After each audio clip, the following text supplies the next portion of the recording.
அனைவருக்கும் வணக்கம். அனைத்து அரசு தொடக்கப்பள்ளி தலைமை ஆசிரியர்களும் தங்கள் பள்ளியில் பிப்ரவரி 1, 2024 முன்பு ஏதாவது ஸ்மார்ட் போர்டு இருக்கிறதா அப்படிங்கிற விவரத்தையும், பிப்ரவரி 1, 2024 பிறகு ஏதாவது ஸ்மார்ட் போர்டு பள்ளிக்கு வந்திருக்கிறதா அப்படிங்கிற விவரத்தையும் ஸ்மார்ட் போர்டு ட்ராக்கர் அப்படிங்கிற ஆப்ஷன் மூலமாக எம்எஸ் வலைதளத்தில் அப்டேட் செய்ய வேண்டும். அது எவ்வாறு அப்டேட் செய்கிறது அப்படிங்கிற பற்றி இந்த வீடியோவில் பார்க்க போகிறோம்.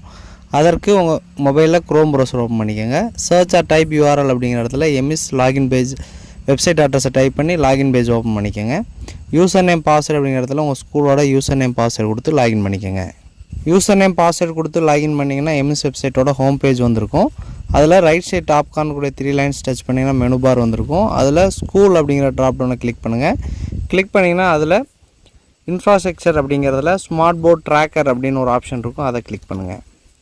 கிளிக் பண்ணி உங்களுக்கு இந்த மாதிரி ஓப்பன் ஆகிருக்கும். அதில் first question smart board availability before February 1, 2024 கேட்குறாங்க.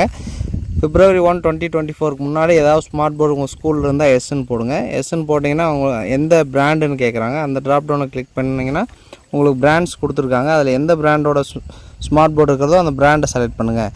அப்படி இல்லை அப்படின்னா நோன்னு கொடுங்க. அடுத்து ரெண்டாவது question whether received any smart boards after February 1, 2024 கேட்குறாங்க. அதாவது பிப்ரவரி 1, 2024 பிறகு ஏதாவது ஸ்மார்ட் போர்டு உங்கள் பள்ளிக்கு வந்திருந்தால் எஸ்ன்னு போடுங்க. அப்படி இல்லை நோன்னு போட்டு கீழே கூடிய சேவ் அப்படிங்கிற கொடுத்து சேவ் பண்ணிடுங்க.